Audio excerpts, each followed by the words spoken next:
മഹാനായ പ്രവാചകൻ സല്ലല്ലാഹു അലൈഹി വസല്ലമ തങ്ങളുടെ മുമ്പിൽ, നബിതങ്ങളുടെ മുമ്പിൽ മഹാനായ അബ്ദുറഹ്മാൻ ഇബ്നു ഔഫ് റളിയല്ലാഹു തആല വലിയ സമ്പന്നനായ സഹാബിയ. ഈ സഹാബി നബിതങ്ങളോട് പറഞ്ഞു, നബിയെ ഞാൻ നാളെ രാവിലെ ഒരു യാത്ര പോകുകയാ. നബിതങ്ങളോട് വന്ന് പറഞ്ഞു. അങ്ങനെ അള്ളാന്റെ റസൂല് പറഞ്ഞു, നീ പോയി തയ്യാറായിട്ട് വരാൻ. ഈ സഹാബി തയ്യാറാകുന്നതിന് വേണ്ടി വീട്ടിലേക്ക് പോയി. അന്ന് രാത്രിയിൽ നബിതങ്ങളുടെ മുമ്പിൽ മുഖറബുൽ അംലാഖു മലക്ക് ജിബ്രീൽ അലൈഹിസ്സലാം ഇറങ്ങി വന്നിട്ട് പറഞ്ഞു, നബിയെ യാത്ര പോകുമ്പോ പറഞ്ഞു വിടുമ്പോ നല്ലതുപോലെ പറഞ്ഞു വിട്ടേരെ, ഇനി തിരിച്ചു വരൂല. ആ സഹാബിയുടെ അവസാനത്തെ യാത്രയാ, ഇനി തിരിച്ചു വരൂല, അതുകൊണ്ട് പോകുമ്പോ നല്ലതുപോലെ യാത്രയാക്ക്. എന്റെ പ്രിയപ്പെട്ട സഹോദരങ്ങളെ, ഈ സഹാബി നബിതങ്ങളുടെ മുമ്പിൽ യാത്ര പറയാമെന്നു അള്ളാന്റെ റസൂൽ സല്ലല്ലാഹു അലൈഹി വസല്ലമ തങ്ങള് സാധാരണയ്ക്ക് വിപരീതമായി ഈ സഹാബിയെ വല്ലാത്ത ഇഷ്ടമാ. കൂടെ പോയി നബിതങ്ങള്, അള്ളാന്റെ റസൂൽ സല്ലല്ലാഹു അലൈഹി വസല്ലമ തങ്ങള് വാഹനത്തിൽ കയറുന്നത് വരെ കൂടെ പോയി. എന്നിട്ട് അവസാനം നബിതങ്ങള് വാഹനത്തിലേക്ക് കയറുന്നതിന് മുമ്പ് ഒന്ന് കെട്ടിപ്പിടിച്ചു. സഹാബത്ത് തന്നെ ചോദിച്ചു, അവസാന യാത്ര പറയുന്ന പോലെ ആയല്ലോ നബിയെ. വല്ലാതെ നബിതങ്ങൾ കെട്ടിപ്പിടിച്ചു. കാരണം പ്രവാചകൻ അറിയാം ഇനി തിരിച്ചു വരില്ലെന്ന്. ഈ സഹാബിയെ കെട്ടിപ്പിടിച്ചിട്ടാണ് നബിതങ്ങൾ യാത്രയാക്കിയത്. എന്റെ പ്രിയപ്പെട്ട സഹോദരങ്ങളെ, ദിവസങ്ങൾ കഴിഞ്ഞു, ആഴ്ചകൾ കഴിഞ്ഞു. ഒരു ദിവസം അള്ളാഹുവിന്റെ പ്രവാചകൻ സല്ലല്ലാഹു അലൈഹി വസല്ലമ തങ്ങള് മസ്ജിദുൻ നബവിയിൽ ഇരിക്കുമ്പോ ഈ സഹാബി ജീവനോടെ നബിതങ്ങളുടെ മുമ്പിലേക്ക് കയറി വന്നു സലാം പറഞ്ഞു. നബിതങ്ങൾ സലാം അടക്കി. നബിതങ്ങൾക്ക് അത്ഭുതമായി. ജിബ്രീലും മരിക്കുമെന്ന് പറഞ്ഞ സഹാബി ജീവനോടെ തിരിച്ചു വന്നിരിക്കുന്നു. അള്ളാന്റെ റസൂൽ സല്ലല്ലാഹു അലൈഹി വസല്ലമ തങ്ങൾക്ക് വലിയ സന്തോഷമായി. നബിതങ്ങൾ ജിബ്രീലിനോട് ചോദിച്ചു, എന്തു പറ്റി ജിബ്രീൽ? എന്തുകൊണ്ടാണ് ഈ സഹാബി തിരിച്ചു വന്നത്? എങ്ങനെയാണ് ആയുസ് വർദ്ധിച്ചത്? അപ്പോഴാണ് സ്വഹാബത്ത് നബിതങ്ങൾ പറഞ്ഞു കൊടുക്കുക. നബിതങ്ങളോട് ജിബ്രീൽ പറഞ്ഞു കൊടുത്തു, നബിയെ, ഇവർ യാത്ര പോകുന്ന സമയത്ത് എല്ലാവരും വല്ലാത്ത ക്ഷീണമായി. അങ്ങനെ ഇവർക്ക് ഭക്ഷണം കഴിക്കണം, റെസ്റ്റ് എടുക്കണം. അങ്ങനെ ഇവർ വീടിന്റെ പരിസരത്ത് എല്ലാവരും കൂടെ റെസ്റ്റ് എടുക്കുന്നതിന് വേണ്ടി കിടന്നു. അപ്പൊ സഹാബത്തിന് ക്ഷീണമായത് കാരണം ഭക്ഷണം വെക്കാൻ വലിയ ബുദ്ധിമുട്ട്. അപ്പോഴാണ് ഒരു വീട് കണ്ടു. ആ വീട്ടിൽ പോയിട്ട് ചോദിച്ചു, ഞങ്ങൾ അള്ളാഹുവിന്റെ പ്രവാചകന്റെ സ്വഹാബത്ത, ഞങ്ങൾക്ക് ഇത്തിരി ഭക്ഷണം വെച്ചു തരുവോ? ആ ഉമ്മ പറഞ്ഞു, ഞങ്ങൾ വെച്ചു തരാം. എന്റെ പ്രിയപ്പെട്ടവരെ, അവര് ഭക്ഷണമെല്ലാം തയ്യാറാക്കി കൊടുത്തു. അങ്ങനെ അബ്ദുറഹ്മാൻ ഇബ്നു ഔഫ് തങ്ങളും സ്വഹാബത്തും ഭക്ഷണം കഴിക്കുമ്പോ സഹാബത്ത് പറഞ്ഞു, തങ്ങളെ ആ വീട്ടിൽ ആ ഉമ്മയല്ലാതെ വേറെ ആരോ ഉണ്ട്. ആ ഉമ്മയ്ക്ക് ഒരിക്കലും ഇത്രയും ഭക്ഷണം ഒറ്റയ്ക്ക് വെച്ച് തരാൻ കഴിയില്ല. എന്റെ പ്രിയപ്പെട്ടവർ, അബ്ദുറഹ്മാൻ ഇബ്നു ഔഫ് റളിയല്ലാഹു തആല അൻഹു സഹാബത്ത് ഇങ്ങനെ പറഞ്ഞപ്പോ ആ വീട്ടിലേക്ക് കടന്നു ചെന്നു. അവിടെ നിന്ന് ചോദിച്ചു, ഉമ്മ, നിങ്ങളല്ലാതെ വേറെ ആരെങ്കിലും ഇവിടെയുണ്ടോ? ആ സമയത്ത് ആ ഉമ്മ പറഞ്ഞു, എനിക്ക് യതീമായ 2 പെൺകുട്ടികളുണ്ട്, യതീമായ 2 മക്കളുണ്ട്. ആ യതീമായ മക്കള് അവരെ സഹായിക്കാൻ ആരുമില്ല. വിവാഹപ്രായമെത്തി, ഞങ്ങളുടെ കയ്യിൽ ഒന്നുമില്ല. അപ്പൊ എന്റെ മക്കളാണ് പറഞ്ഞത്, നബിതങ്ങളുടെ സഹാബത്താണല്ലോ, അവർക്ക് ഭക്ഷണം വെച്ചു കൊടുക്കുന്നതിന്റെ ബറക്കത്ത് കൊണ്ടെങ്കിലും അള്ളാഹു ഞങ്ങൾക്കൊരു ജീവിതം തന്നാലോ, ഭക്ഷണം വെച്ചു കൊടുക്ക. എന്റെ മക്കളാണ് ഭക്ഷണം വെച്ച് തന്നത്. എന്റെ പ്രിയപ്പെട്ട സഹോദരങ്ങളെ, അബ്ദുറഹ്മാൻ ഇബ്നു ഔഫ് റളിയല്ലാഹു തആലയുടെ കണ്ണ് നിറയാൻ തുടങ്ങി. ഉടനെ അബ്ദുറഹ്മാൻ ഇബ്നു ഔഫ് തന്റെ കൂടെ വന്ന സഹാബത്തിനെ മുഴുവനും വിളിച്ചു നിർത്തിയിട്ട് ചോദിച്ചു, ഈ 2 പെൺമക്കൾ ആരാണ് വിവാഹം കഴിക്കുന്നത്? നിങ്ങൾ ചോദിക്കുന്ന സമ്പാദ്യം ഞാൻ തരും. ഈ യതീമായ 2 പെൺകുട്ടികളെ എല്ലാം ഇന്ന് കൊണ്ടുവന്ന് ഈ നടക്കുന്ന 4 പെൺകുട്ടികൾക്കും സ്വർണം കൊടുത്ത സഹോദരങ്ങൾ സഹായിച്ചവര് പഠിക്കണം. അള്ളാഹുവിന്റെ പ്രവാചകന്റെ സഹാബി ചോദിക്കുകയാ, ഈ യതീമായ മക്കൾ ആര് വിവാഹം കഴിക്കുന്നോ ആ വിവാഹം കഴിക്കുന്നവർക്ക് നിങ്ങൾ ചോദിക്കുന്നത് ഞാൻ തരും. 2 സ്വഹാബത്ത് തയ്യാറായി. ആ 2 പെൺകുട്ടികളെയും വിവാഹം കഴിക്കാൻ തയ്യാറായി. എന്റെ പ്രിയപ്പെട്ട സഹോദരങ്ങളെ, ആ 2 പെൺകുട്ടികളുടെ വിവാഹം അവിടെ വെച്ചുകൊണ്ട് അബ്ദുറഹ്മാൻ ഇബ്നു ഔഫ് തങ്ങൾ നടത്തി കൊടുത്തു. നിങ്ങൾക്കറിയുമോ, അപ്പോഴാണ് മലക്കുൽ മൗത്ത് അസ്റായീൽ അലൈഹിസ്സലാം. ആ അസ്റായീൽ എന്ന് പറയുന്ന മലക്ക് റൂഹ് പിടിക്കാൻ വേണ്ടി ഇറങ്ങി വരുന്ന സമയത്ത്, ആ റൂഹ് പിടിക്കുന്നതിന് വേണ്ടി ഇറങ്ങി വരുമ്പോഴാണ് ആ 2 യതീമായ മക്കള് വീടിനകത്ത് നിസ്കാരപ്പായിലിരുന്നിട്ട് പടച്ചവനോട് ദുആ ചെയ്യുന്നു, അല്ലാ, ഈ യതീമായ ആരാരുമില്ലാത്ത ഞങ്ങൾക്ക് ഒരു ജീവിതം ഉണ്ടാക്കി തന്ന ഈ മനുഷ്യന് നീ ആഫിയത്തുള്ള ദീർഘായുസ് കൊടുക്കണേ അല്ലാ. ഒരൊറ്റ ദുആ. ആ യതീമായ മക്കള് അസ്റായീൽ എന്ന് പറയുന്ന മലക്ക് റൂഹ് പിടിക്കാൻ ഇറങ്ങി വരുമ്പോ ആ മക്കൾ ആരും അറിയാതെ റൂമിനകത്തിരുന്നിട്ട് പടച്ചവനോട് പറയാ, അല്ല, ഞങ്ങളെ സഹായിച്ച ഈ മനുഷ്യന് നീ ആഫിയത്തുള്ള ദീർഘായുസ് കൊടുക്കണം. ആ ഒരൊറ്റ ദുആ. അല്ലാഹു പറഞ്ഞു, അസ്റായീലെ തിരിച്ചു വന്നേക്കാൻ. അസ്റായിലെ തിരിച്ചു വന്നേക്കാൻ. അങ്ങനെ റൂഹ് പിടിക്കാമെന്ന മലക്കിനെ തിരിച്ചു വിളിച്ചടോ. അങ്ങനാണ് സഹാബിയുടെ ആയുസ് അള്ളാഹു നീട്ടിക്കൊടുത്തത് എന്ന് ചരിത്രം പറയുമ്പോൾ ഇതാണ് യതീം. ഈ 4 പെൺകുട്ടികൾ ഇന്ന് രാത്രി കുടുംബജീവിതത്തിലേക്ക് കടക്കുമ്പോൾ നിസ്കാരപ്പായിലിരുന്നിട്ട് ഒരൊറ്റ ദുആ. സഹോദര, കോടാനി കോടി രൂപ കൊടുത്താൽ അങ്ങനെ ഒരു ദുആ കിട്ടൂല. ഞങ്ങളുടെ അടുത്ത് 1 കോടി രൂപ കൊണ്ട് തന്നിട്ട് ദുആ ചെയ്യാൻ പറഞ്ഞാൽ ചിലപ്പോൾ ആ ദുആയ്ക്കൊക്കെ ഒരു പരിധിയും പരിമിതികളും ഉണ്ടോ. എന്നാൽ ആ 4 പെൺകുട്ടികൾ പടച്ചോനെ ഇന്ന് രാത്രി കുടുംബജീവിതത്തിലേക്ക് മണിയറയിൽ കയറുന്നതിന് മുമ്പ് 2 റക്അത്ത് നിസ്കരിച്ചിട്ട് പടച്ചവനോട്, അല്ലാ, ആരാരുമില്ലാത്ത ഞങ്ങൾക്ക് ഞങ്ങളെ സ്വന്തം മകളെ പോലെ സ്നേഹിച്ച് ഞങ്ങളെ കല്യാണം നടത്താൻ ഭക്ഷണം തന്നവർ, വസ്ത്രം തന്നവർ, സ്വർണം തന്നവർ, സഹായിച്ചവർ, അല്ലാഹുവേ ഈ മജ്ലിസിൽ വന്നവർക്ക് നീ ആഫിയത്ത് കൊടുക്കണേ, ദീർഘായുസ് കൊടുക്കണേ, നല്ല മരണം കൊടുക്കണേ, സ്വർഗം കൊടുക്കണേ. ആ ദുആ മതിയടോ നമുക്ക് രക്ഷപ്പെടാൻ. അല്ലാഹു നമുക്ക് ഈമാൻ തരുമാറാകട്ടെ. അല്ലാഹ് ഈമാൻ തരുമാറാകട്ടെ. അതാണ് വല്ലാത്ത പ്രതിഫലം. അങ്ങനെ ഒരു ദുആ ഇപ്പൊ ഞാൻ ഇവിടെ വെച്ച് ദുആ ചെയ്യുന്നതിനേക്കാൾ എത്രയോ വലിയ അല്ലാഹുവിന്റെ മുമ്പിൽ ഇജാബത്തുണ്ട്. ആരുമില്ലാതെ പൊട്ടിക്കരഞ്ഞുകൊണ്ട് ആ മക്കൾ ചെയ്യുന്ന ഒരു ദുആയിക്ക്, അതാണ് യതീം. അതാണ് അവരെ സഹായിക്കുന്നതിലൂടെ നമുക്ക് അല്ലാഹു തരുന്നത്. അതുകൊണ്ട് അൽഹംദുലില്ലാഹ് എൻ്റെ പ്രിയപ്പെട്ട സഹോദരങ്ങളെ, സാധാരണ വിവാഹങ്ങളിൽ നിന്ന് അനാചാരങ്ങളും ആർഭാടങ്ങളും പേക്കൂത്തുകളും നടക്കുമ്പോൾ അതിൽ നിന്നൊക്കെ വ്യത്യസ്തമായി അല്ലാഹുവിൻ്റെ ദീൻ പറയുന്ന രീതിയിൽ സയ്യിദന്മാരെയും, അൽഹംദുലില്ലാഹ് ഉമർ ഉസ്താദ് വന്നു, ശൈഖുന ഇരിക്കുന്നു, എല്ലാ പണ്ഡിതന്മാരെയും എല്ലാവരെയും ഉൾപ്പെടുത്തിക്കൊണ്ട് അല്ലാഹു ഇഷ്ടപ്പെടുന്ന രീതിയിലാണ് ഇവിടെ ഒരു വിവാഹം നടക്കുന്നത്. അല്ലാഹു കബൂലാക്കുമാറാകട്ടെ. അതിൽ പങ്കാളികളാകാൻ കഴിഞ്ഞവർ, എനിക്കറിയാം ഇതിൽ പങ്കാളികളാകാൻ ഞാൻ പുതിയാപ്പിളമാരെ കണ്ടു. 2 പേര് കണ്ണൂരുകാരാ. അവരുടെ ഉസ്താദ് കൊണ്ടുവന്നിട്ട് പറയുന്നു, ഉസ്താദ് ഇതാണ് കുട്ടികൾ. ഉസ്താദിന് പോലും പഠിപ്പിച്ച ഗുരുനാഥന് പോലും വല്ലാത്ത അത്ഭുതം. 2 കുട്ടികളെ കൊണ്ടുവന്ന് കാണിച്ചിട്ട്, ഇവരാണ് ഉസ്താദ് എൻ്റെ ശിഷ്യന്മാരാ, ഇവരാണ് 2 പെൺകുട്ടികൾ, ഒരു സഹോദരൻ കാസർഗോഡുകാരൻ, ഒരാൾ ഈ നാട്ടുകാരൻ. അങ്ങനെ 4 പേര് ആ പെൺകുട്ടികൾക്ക് ജീവിതം കൊടുക്കാൻ തയ്യാറായി. അള്ളാഹു അവരുടെ ജീവിതത്തിൽ ബറക്കത്ത് നൽകുമാറാകട്ടെ, അള്ളാഹു അഭിവൃദ്ധി നൽകുമാറാകട്ടെ. എൻ്റെ പ്രിയപ്പെട്ട സഹോദരങ്ങളെ, ഞാൻ ചോദിച്ചു, വല്ലതും പിരിക്കണോ? വേണ്ട ഉസ്താദ്, യതീമായ മക്കളുടെ വിവാഹത്തിന് വേണ്ടി തരാൻ ആളുണ്ട്. നമുക്ക് ബേജാറാ. പക്ഷെ ഇവിടുത്തെ കമ്മിറ്റിക്കാർക്ക്, ബഷീർക്ക് ഉൾപ്പെടെ ഇവിടെയുള്ളവർക്ക് അതിനൊരു പേടിയുമില്ല. ആ മക്കളുടെ കല്യാണത്തിന് കൊടുക്കാൻ ആള് കൂടുതലാണോ? കൂടുതലാ. എൻ്റെ പ്രിയപ്പെട്ട സഹോദരങ്ങളെ, ഞാൻ ചോദിക്കുമ്പോ എൻ്റെ പ്രിയപ്പെട്ടവരെ, നമുക്ക് എന്തെല്ലാം എന്തെല്ലാം ചെയ്തു കൊടുക്കാൻ കഴിയും? ഈ സ്ഥാപനം എന്ന് പറയുന്നത് ഓരോ മാസവും ലക്ഷക്കണക്കിന് രൂപ ചെലവാ.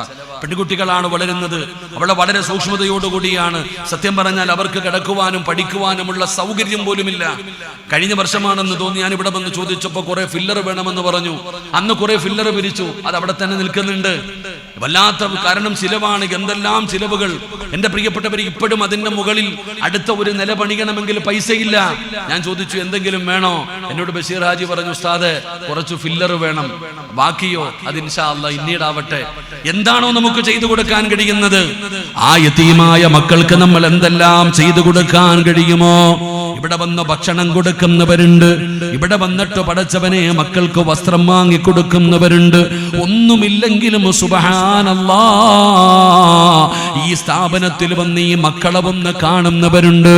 അല്ലാഹു തരുന്ന പ്രതിഫലം എന്തെന്നറിയോ? വയുതഇമൂന തഅമലാ ഹുബ്ബിഹി മിസ്കീനൻ വയതീമൻ വഅസീറാ ഇന്നമാ നുത്ഇമുകും ലിവജ്ഹില്ലാഹ് ലാ നുരീദു മിൻകും ജസാഅൻ വലാ ശുകൂറാ ഇന്നാ നഖാഫു മിർ റബ്ബിനാ യൗമൻ അബൂസൻ ഖംതരീറാ ഫവകാഹുമുല്ലാഹു ശർറ ദാലികൽ യൗം വലകാഹും നളറതൻ വസുറൂറാ. അല്ലാഹുവിന്റെ വിശുദ്ധമായ ഖുർആൻ ഈ ആയത്തിന്റെ അർത്ഥം പറഞ്ഞുകൊണ്ട് ഞാൻ നിർത്തുകയാണ്. ഈ മക്കളെ സ്നേഹിക്കുന്നവര്, ഇവരെ സഹായിക്കുന്നവര്, ഇവരുടെ കൂടെ കൂടുന്നവര്, ഇവർക്ക് ഭക്ഷണം കൊടുക്കുന്നവര്, അല്ലാഹു നിങ്ങൾക്ക് തരുന്ന പ്രതിഫലം എന്തെന്നറിയോ? എടോ, ഈ സദസ്സിലിരിക്കുന്ന എല്ലാവരും പണമുള്ളവരാണ്, സമ്പത്തുള്ളവരുണ്ട്, കൊട്ടാരമുള്ളവരുണ്ട്, കാറുള്ളവരുണ്ട്. നിങ്ങൾക്കൊരു കുറവുമില്ല സഹോദരാ. അതാ ഫർദ് കിട്ടുകൊണ്ടിരിക്കുന്ന പെങ്ങൾ പെങ്ങളോട് നിനക്ക് സ്വർണമില്ലേ, നിനക്ക് വസ്ത്രമില്ലേ, നിനക്ക് ഭർത്താവില്ലേ, നിനക്ക് വീടില്ലേ, നിനക്ക് വാഹനമില്ലേ, നിനക്ക് അല്ലാഹു എല്ലാം തന്നല്ലോ, പെങ്ങളെ സമാധാനമുണ്ടോ?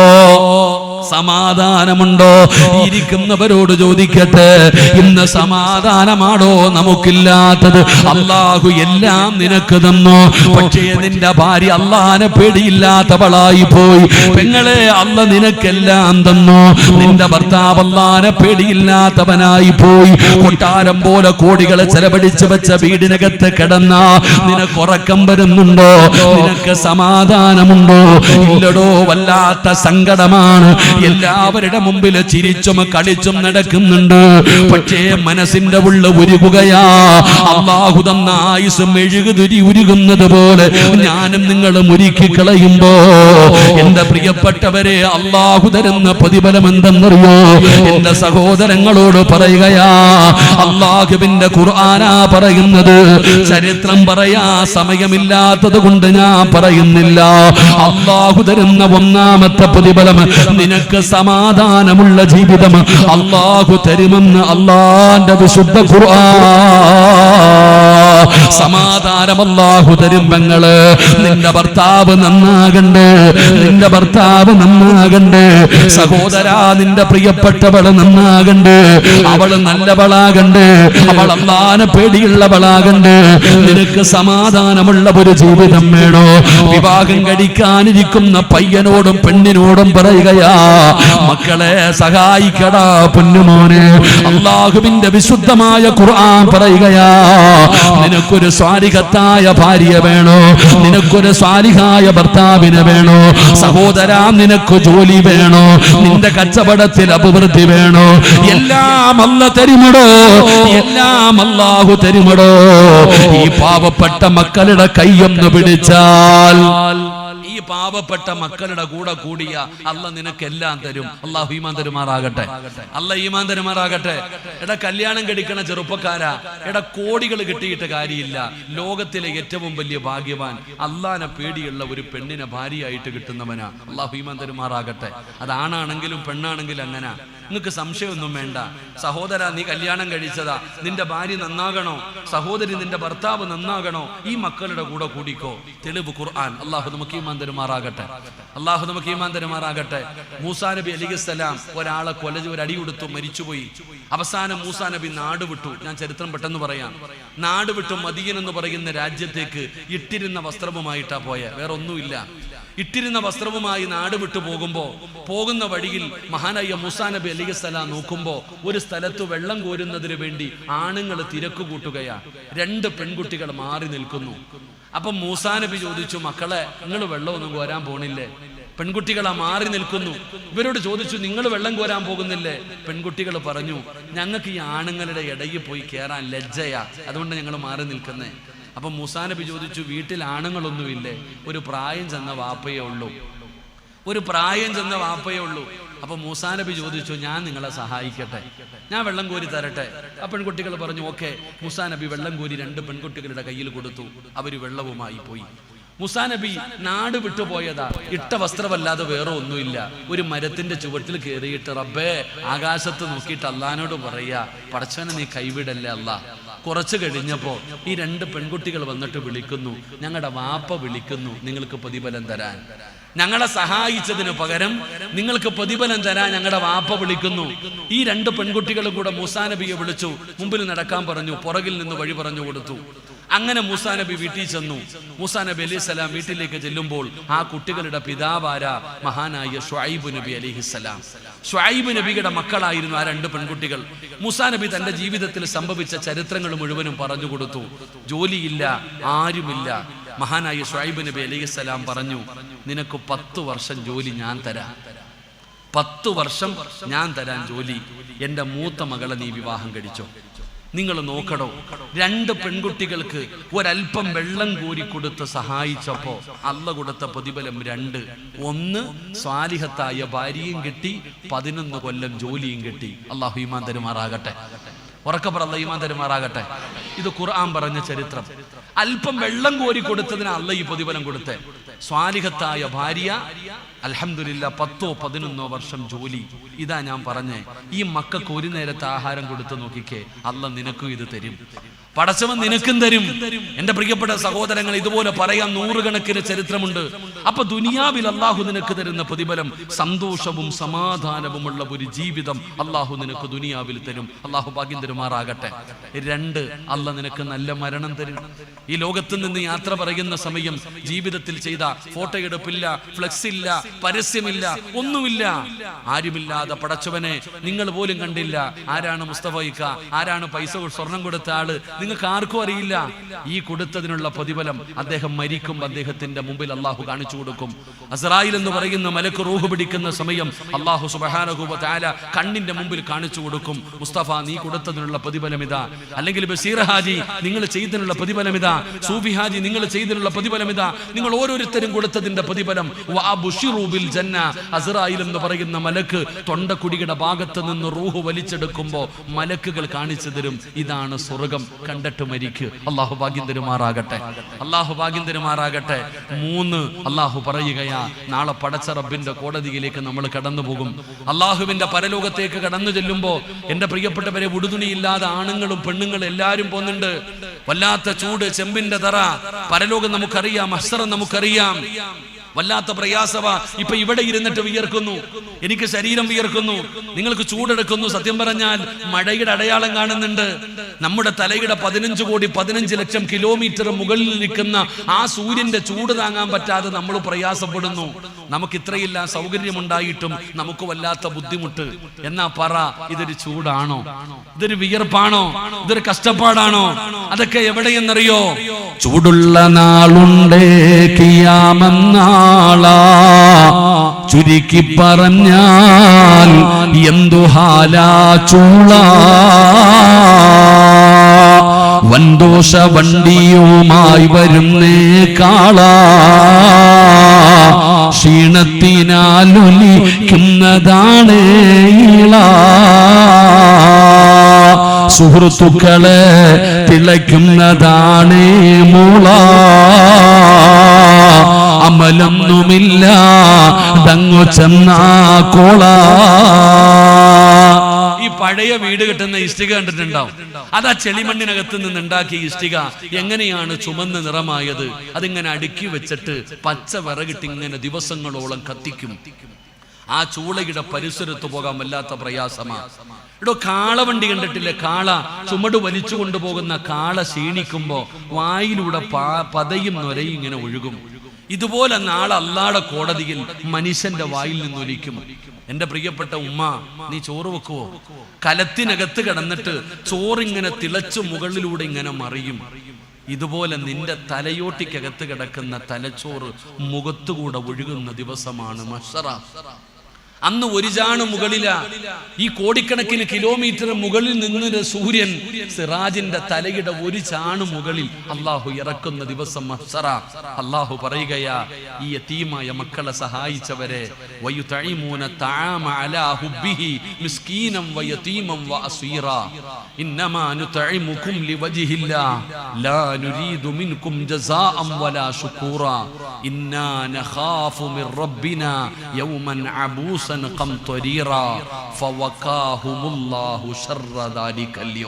ഏറ്റവും ഷർറായ ദിവസം, ഏറ്റവും ഭയാനകമായ ദിവസം അള്ളാഹുവിന്റെ കോടതിയിൽ നിനക്കൊരു ഭയം വേണ്ട, നിനക്കൊരു പേടി വേണ്ട.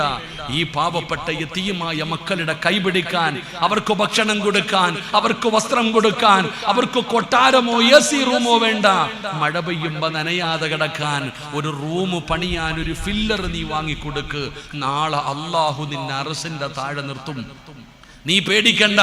നിന്റെ മക്കള് പോലും നിന്നെ തിരിഞ്ഞു നോക്കാത്ത ദിവസം. പൊന്നെ കരളെ എന്ന് പറഞ്ഞ് ഞാനും നിങ്ങളും വളർത്തുന്ന മക്കൾ ചെമ്പിന്റെ തറയിൽ നിന്നിട്ട് കാലു പൊള്ളുമ്പോ അള്ളാനോട് പറയും, പടച്ചോനെ സഹിക്കാൻ പറ്റുന്നില്ല അല്ലാ, എന്റെ ഉമ്മാനെ ഒന്ന് മലത്തിക്കിടത്ത്, എന്റെ ഉമ്മാനെ ഒന്ന് മലത്തിക്കിടത്തല്ല, ഞാൻ ആ നെഞ്ചത്ത് കയറി നിൽക്കട്ടെ എന്ന് നമ്മുടെ മക്കള് പറയുന്ന ദിവസം. എടോ, അള്ളാഹുവിന്റെ നരകം കാണുമ്പോ സ്വന്തം മക്കൾ അള്ളാനോട് പറയും, ഉപ്പാന വലിച്ചെറി, എന്നെ വിട്ടേരെ. എന്റെ ഉപ്പാനെ വലിച്ചെറിഞ്ഞിട്ട് യൗമ യഫിറുൽ മർഉ മിൻ അഖീ വ ഉമ്മിഹി വ അബി വ സ്വാഹിബതിഹി വ ബനി. അല്ലാഹുവിന്റെ വിശുദ്ധമായ ഖുർആൻ. ആരാരും തിരിഞ്ഞു നോക്കാനില്ലാത്ത പരലോകത്ത് എൻ്റെ പ്രിയപ്പെട്ട സഹോദരങ്ങളെ നമ്മളെ സഹായിക്കാൻ നമ്മൾ ഭയപ്പെടണ്ട, നമ്മൾ പേടിക്കണ്ട. അല്ലാഹു പറയുകയാ വലക്കാഹും നദ്റതം വ സുറൂറ. അല്ലാഹു പറയുന്നു ഫവകാഹുമുല്ലാഹു ശർറ ദാലിക്കൽ യൗം. നീ പരലോകത്ത് പേടിക്കേണ്ട കാര്യമില്ല. 2 വലക്കാഹും നദ്റതം വ സുറൂറ. നിനക്ക് അല്ലാഹനെ കാണണ്ടേ? 14 രാവിലെ ചന്ദ്രനെ കാണുന്നത് പോലെ ഇന്നക്കും സതറൗന റബ്ബക്കും കമാ തറൗനൽ ഖമറ ലൈലത്തുൽ ബദരി. 14 രാവിലെ ചന്ദ്രനെ കാണുന്നത് പോലെ എന്നെയും നിന്നെയും പടച്ച അല്ലാഹനെ കാണണ്ടേ? വുജൂഹു യൗമഇദിൻ നാദിറ ഇലാ റബ്ബിഹാ നാദിറ. ആ പടച്ച റബ്ബിനെ കാണാനുള്ള ഒരു അവസരം അല്ലാഹു നമുക്ക് തരുമെന്ന് അല്ലാഹുവിന്റെ വിശുദ്ധമായ ഖുർആൻ. അതുകൊണ്ട് ഇവിടെ ഒരുമിച്ച് കൂടിയവരോട് ഞാൻ പറയുകയാ, ഒരിക്കലും നിങ്ങൾക്ക് നഷ്ടമാകില്ല, ഒരിക്കലും നിങ്ങൾക്ക് നഷ്ടമാകില്ല. ഈ മക്കളുടെ കൂടെ കൂടിയാൽ, ഇവരെ സഹായിച്ചാൽ, നിന്റെ കഴിവിന്റെ പരമാവധി അല്ലാഹു തന്നത് ഈ മക്കൾക്ക് വേണ്ടി നീ കൊടുക്കാൻ തയ്യാറായാൽ ഒരിക്കലും നീ ഭയപ്പെടേണ്ട കാര്യമില്ല. നിന്റെ ദുനിയാവും നിന്റെ ആഖിറവും അല്ലാഹു ഏറ്റെടുത്തിരിക്കുന്നു. അല്ലാഹു നമുക്ക് ഭാഗ്യം തരുമാറാകട്ടെ. അതുകൊണ്ട് എൻ്റെ പ്രിയപ്പെട്ട സഹോദരങ്ങളോട് ഇൻഷാ അല്ലാഹ് ഉസ്താദന്മാർ മുഴുവനും വന്നു, തങ്ങളെത്താൻ തുടങ്ങി. ഇൻഷാ അല്ലാഹ് ഇനി MLA വരുന്നുണ്ട്, ഇനി പൊതുപരിപാടികൾ തുടങ്ങുന്നു. ആ പരിപാടി കഴിഞ്ഞ ഉടനെ ഇൻഷാ അല്ലാഹ് നിക്കാഹ് ഇറങ്ങി നടക്കുകയാ. എൻ്റെ പൊന്നു സഹോദരങ്ങളെ, ഞാൻ പറഞ്ഞു വന്നത് വ്യാഴാഴ്ച ദിവസം ഞാൻ വഅദിന് പോകാത്ത ആളാ. സത്യം പറഞ്ഞാൽ ഇന്നലെ എനിക്ക് രാവിലെ കൂത്തുപറമ്പിലായിരുന്നു വഅദ്. ഞാൻ ഇവിടെ വന്നിട്ടാണ് കോഴിക്കോട് വരെ പോയി. എന്നിട്ട് 4 ദിവസമായി ഞാൻ ഉറങ്ങിയിട്ട്. അൽഹംദുലില്ലാഹ്. എന്നിട്ടും അൽഹംദുലില്ലാഹ് വീണ്ടും ഞാൻ തിരിച്ച് ഇവിടെ വരെ വന്നത്. എനിക്ക് ഇന്ന് വഅദില്ല. ഞാൻ ഇവിടെ നിന്ന് ഇപ്പം വണ്ടി വിട്ടിട്ട് എൻ്റെ പള്ളിയിൽ പോകണം നാളെ ജുമഅയ്ക്ക്. ഇത്രയും ദൂരം ഞാൻ കടന്നു വന്നത് ഈ യതീമായ മക്കൾക്ക് വേണ്ടിയാ. അല്ലാഹുവിന്റെ മുമ്പിൽ രക്ഷപ്പെടാൻ എന്തെങ്കിലും വേണ്ടേ? അല്ലാഹുവിന്റെ മുമ്പിൽ നമുക്കൊരു നല്ല മരണം കിട്ടാൻ ഓസിനൊന്നും കിട്ടൂലല്ലോ. അല്ലാഹു തന്നെ ചോദിക്കുന്നുണ്ട്, അം ഹസിബതും അൻ തദ്ഖുലുൽ ജന്ന. സ്വർഗ്ഗത്തിൽ വെറുതെ കയറി പോകാൻ പറ്റുമെന്ന് നീ കരുതിയോടാ സിറാജ്? ഇല്ല സഹോദര. അതുകൊണ്ട് ഞാൻ പറയുന്നത്, നല്ല മരണം വെറുതെ കിട്ടൂല. എടോ, നല്ല മരണം വെറുതെ കിട്ടില്ല. അല്ലാഹുവേ, നമ്മളൊക്കെ ഒരുപാട് നല്ല മരണം കണ്ടവരാ. എൻ്റെ പ്രിയപ്പെട്ടവരോട് ഞാൻ ചോദിക്കുന്നു, ഞാൻ എന്നോടും നിങ്ങളോടും ചോദിക്കുകയാ, എല്ലാവർക്കും വേണ്ടത് നല്ല മരണമാണ്. എല്ലാവരും പറയുന്നത് വെള്ളിയാഴ്ച ദിവസം മരിക്കണം, ഷഹാദത്ത് കലിമ പറഞ്ഞ് മരിക്കണം, സ്വർഗത്തിന്റെ ചിത്രം കണ്ട് മരിക്കണം, മരണവേദന കുറയണം, ഒളിവോടുകൂടി മരിക്കണം. എന്ത് ചെയ്തിട്ട കാക്കാമാരെ? എല്ലാവരോടും ഞാൻ ചോദിക്കുന്നു, എടോ, നല്ല മരണം കിട്ടണമെങ്കിൽ എന്തെങ്കിലും ഒന്ന് ചെയ്യണ്ടേ? എൻ്റെ പെങ്ങളെ, എന്തെങ്കിലും ഒരു നന്മ ചെയ്താലല്ലേ അല്ലാഹു നമുക്ക് നല്ല മരണം തരിക. എന്താ നീ നിന്റെ ജീവിതത്തിൽ ചെയ്തു വെച്ചിരിക്കുന്നത്? ഞാൻ എപ്പോഴും പറയാറുണ്ട്, ഒരു 36 വയസ്സുള്ള ഉസ്താദിന്റെ കഥ. ഇന്ന് പറയാൻ പാടില്ലെങ്കിലും ഞാൻ ഈ സദസ്സിലിരിക്കുന്നവരോട് ഞാനൊരു അനുഭവം പറയാം. ഒരു 36 വയസ്സുള്ള ഉസ്താദ് ഉണ്ടായിരുന്നു. അദ്ദേഹത്തിന് നിമോണിയ ബാധിച്ച് അവസാനം വെന്റിലേറ്ററിൽ ഹോസ്പിറ്റലിന്റെ ഐസിയുവിനകത്തായി. അങ്ങനെ ഉസ്താദിനെ പരിശോധിക്കുന്നതിന് വേണ്ടി ഡോക്ടർ വന്നു. പരിശോധനയെല്ലാം നടത്തിയിട്ട് ഡോക്ടർ നേഴ്സിനോട് പറഞ്ഞു, ഇദ്ദേഹത്തിന്റെ വീട്ടുകാരെ അറിയിച്ചേക്കാൻ. ഡോക്ടർ വിചാരിച്ചു അദ്ദേഹം കേൾക്കണില്ല എന്ന്. സത്യത്തിൽ ഉസ്താദ് കേൾക്കുന്നുണ്ടായിരുന്നു. ആ രോഗിയുടെ മുമ്പിൽ നിന്നുകൊണ്ട് തന്നെ പറഞ്ഞത്, ഇദ്ദേഹത്തിന്റെ വീട്ടുകാരെ അറിയിക്കാൻ. എൻ്റെ പ്രിയപ്പെട്ടവരെ, കുറച്ചു കഴിഞ്ഞു നേഴ്സ് ഓടി വന്നിട്ട് ഡോക്ടറോട് പറഞ്ഞു, ആ ഉസ്താദ് കിടന്ന് കരയുന്നു. പെട്ടെന്ന് എത്ര പറഞ്ഞിട്ടും കേൾക്കണില്ല. അടുത്ത് കിടക്കുന്ന രോഗികൾക്കൊക്കെ സങ്കടമായി. ഡോക്ടർ ഓടിച്ചെന്നു 36 വയസ്സുകാരനായ ഉസ്താദിനോട് പറഞ്ഞു, ഏറ്റവും നല്ല മെഡിസിനാണ് നിങ്ങൾക്ക് തന്നിരിക്കുന്നത്. ഞങ്ങൾ നിങ്ങളെ രക്ഷപ്പെടാൻ വേണ്ടി കഴിവിന്റെ പരമാവധി പരിശ്രമിക്കുന്നു. ഞങ്ങൾ ദൈവത്തോട് പ്രാർത്ഥിക്കുകയാണ് നിങ്ങൾ രക്ഷപ്പെടാൻ. നിങ്ങൾ ഇവിടെ കിടന്ന് കരയുന്നു. നിങ്ങൾ അറിവ് പഠിച്ച ഒരാളല്ലേ, നിങ്ങൾ ഉസ്താദല്ലേ, നിങ്ങൾ മതം പഠിച്ച ആളല്ലേ, നിങ്ങൾ പ്രാർത്ഥിക്കേണ്ടതിന് പകരം ഇവിടെ കിടന്ന് കരയുന്നു. ഈ അടുത്ത് കിടക്കുന്ന രോഗികൾ എല്ലാവർക്കും നിങ്ങളെപ്പോലെ രോഗികളല്ലേ. ഉസ്താദ് കരയരുത്, എന്താ മരിച്ചോ എന്നുള്ള പേടിയാണോ? ഡോക്ടർ ചോദിച്ചു, മരിക്കോ എന്നുള്ള പേടി കൊണ്ട് കരയുകയാണോ? ആ പാവപ്പെട്ട ചെറുപ്പക്കാരൻ പറഞ്ഞു, മരിക്കാനുള്ള പേടിയൊന്നുമില്ല എനിക്ക്, ഞാൻ കരഞ്ഞാലും കരഞ്ഞില്ലെങ്കിലും മരിക്കും. ഉസ്താദ് പറഞ്ഞ മറുപടി, ഞാൻ കരഞ്ഞാലും കരഞ്ഞില്ലെങ്കിലും മരിക്കേണ്ട സമയത്ത് ഞാൻ മരിക്കും. അപ്പൊ ഡോക്ടർ ചോദിച്ചു, കുടുംബത്തെ ഓർത്തിട്ടാണോ? 2 മക്കളുണ്ടോ? 2 ചെറിയ മക്കളുണ്ട്. ഭാര്യയെയും മക്കളെയും ഓർത്തിട്ടാണോ? വീഡിയോ കോൾ വിളിച്ചു തരാ, കണ്ടോ, സംസാരിക്ക്, കരയരുത്. നിങ്ങളുടെ ഭാര്യയെയും മക്കളെയും പിരിയുന്ന സങ്കടം കൊണ്ടാണോ? ഉസ്താദ് അപ്പോഴും പറഞ്ഞു, അല്ല, എൻ്റെ ഭാര്യയെയും എൻ്റെ മക്കളെയും ഓർത്തിട്ടല്ല ഞാൻ കരയുന്നത്. അപ്പൊ ആ മുസ്ലിമാണ് ഡോക്ടർക്ക് അത്ഭുതം. മരിക്കാൻ പേടിയില്ല, മക്കളെയും കുടുംബത്തെയും പിരിയുന്നതിൽ സങ്കടമില്ല, പിന്നെന്തിനാ നിങ്ങൾ കരയുന്നേ? പിന്നെ എന്തിനാ നിങ്ങൾ കരയുന്നത്? ഈ സദസ്സിലും വേദിയിലും ഇരിക്കുന്നവരോട് ഞാൻ പറയുകയാ, ആ ഉസ്താദ് പറഞ്ഞ വാക്ക്, അദ്ദേഹം പറഞ്ഞ മറുപടി എന്തെന്നറിയോ? അള്ളാഹുടെ മുമ്പിൽ പോകുമ്പോ കൊണ്ടുപോകാൻ എൻ്റെ കയ്യിലൊന്നുമില്ലല്ലോ. 36 കൊല്ലം ജീവിക്കാൻ എൻ്റെ റബ്ബ് എനിക്ക് ആയുസ്സും അവസരവും തന്നു. എന്തുണ്ട് എൻ്റെ കയ്യിൽ? ഞാൻ എന്ത് ധൈര്യത്തിലാ അള്ളാഹുടെ മുമ്പിൽ പോവാ? അസ്റായിൽ ഒന്ന് വിളിക്കുമ്പോ പോണമല്ലോ. എന്തും കൊണ്ട് ഞാൻ പോകും? എന്ത് നന്മയാ എൻ്റെ ജീവിതത്തിലുള്ളത്? ഈ നിരന്നിരിക്കുന്ന ഓരോരുത്തരോടും ഞാൻ ചോദിക്കുന്നു, ഇന്നിവിടെ നിന്ന് പിരിഞ്ഞു പോകുന്ന വഴിയിൽ അസ്റായിൽ വന്നിട്ട് പോകാമെന്ന് പറഞ്ഞാ പോയേ പറ്റൂ. എന്തുണ്ട് ജീവിതത്തിൽ? എന്ത് നന്മയാ ഞാനും നിങ്ങളും ചെയ്തു വെച്ചിരിക്കുന്നത്? എന്ത് ധൈര്യത്തിലാണോ നമ്മൾ നടക്കണേ? നമ്മുടെ ധൈര്യം ചിന്തിക്ക്. എന്ത് ധൈര്യത്തിലാ നമ്മൾ നടക്കണേ? അസ്റായിൽ വന്ന് വിളിക്കാ, രോഗമോ ഒന്നും വേണ്ടല്ലോ, ഇപ്പോ ഒന്നും വേണ്ടല്ലോ, വന്ന് വിളിച്ചാ പോകുക. പക്ഷെ പോകണ്ട നമ്മൾ മനസ്സിലാക്കുന്നില്ല. ഒന്നും നമ്മൾ ചെയ്തു വെച്ചിട്ടില്ല സഹോദര. ചെയ്ത നന്മകൾ മുഴുവനും നാട്ടുകാർക്കറിയാം, അള്ളാൻ ഇതുവരെ ഒന്നും അറിയില്ല. ഇവിടെ നമ്മൾ ചിന്തിക്ക്, ഒറ്റയ്ക്ക് നിസ്കാരമുണ്ട്, നിസ്കരിക്കുമ്പോൾ കുലുഹുല്ല ഇന്നാഴത്തേനെ ഒറ്റയ്ക്ക് നിസ്കരിച്ച 4 പേര് കാണാനുണ്ടെങ്കിൽ ബക്കറ ഓതിയിട്ട് വേണമെങ്കിൽ നമ്മൾ നിസ്കരിക്കും. എടാ, തഹജ്ജുദ് നിസ്കരിക്കുന്നവരുണ്ട്. വാപ്പ പറയണത് ഓർമ്മ വെച്ച കാലം മുതലേ 3 മണിക്ക് എഴുന്നേക്കും, പിന്നെ ഉറങ്ങൂല എന്ന്. നാട്ടുകാർക്കെല്ലാം അറിയാം. പെണ്ണുങ്ങൾ പറയുന്നത് തിങ്കളും വ്യാഴവും നോമ്പാ. ഉസ്താദ് എല്ലാവർക്കും അറിയാം നിനക്ക് നോമ്പാണെന്ന്. എടാ, നമ്മൾ ഏത് നന്മ ചെയ്താലും എല്ലാവരും അറിയുന്നു, അള്ളാഹുടെ മുമ്പിൽ ഒന്നും പോകുന്നില്ല. അതുകൊണ്ട് ഞാൻ നിർത്തുകയാ. സഹോദരങ്ങളെ, സഹോദരിമാരെ, മരിക്കുന്നതിന് മുമ്പ് ഒരു നന്മ ചെയ്തു വെച്ചിട്ട് പോ. അത് ജാരിയായ സദഖയായിരിക്കണം. അത് ജാരിയായ സദക്ക, നിത്യമായി കിട്ടുന്നത്. അതുകൊണ്ട് ഇൻഷാ അല്ലാഹ് ഞാൻ നിങ്ങളോട് പറയുകയാ, ഈ യതീമായ മക്കൾക്കൊരു റൂം വേണം. ഈ സ്ഥാപനത്തിൽ പഠിക്കുന്ന കുട്ടികൾക്ക് ഒരു ഹാള് പണികളും.